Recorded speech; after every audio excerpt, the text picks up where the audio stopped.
तर स्वागत आहे तुमचं कर्नाटक ट्रॅव्हल सिरीजच्या या चौथ्या भागात।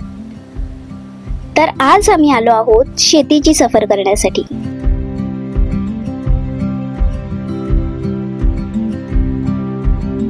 आणि ही आहेत निवडुंगाची फळं।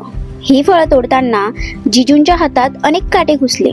त्यानंतर बाबांनी सुद्धा भरपूर सीताफळं तोडली।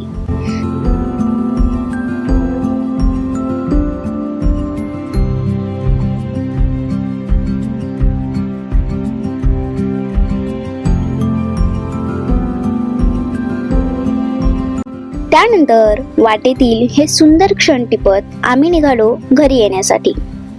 मग बाबांसोबत देवळात गेलो आणि बाबांना बाय बाय म्हणत आम्ही निघालो पुढील प्रवासाला।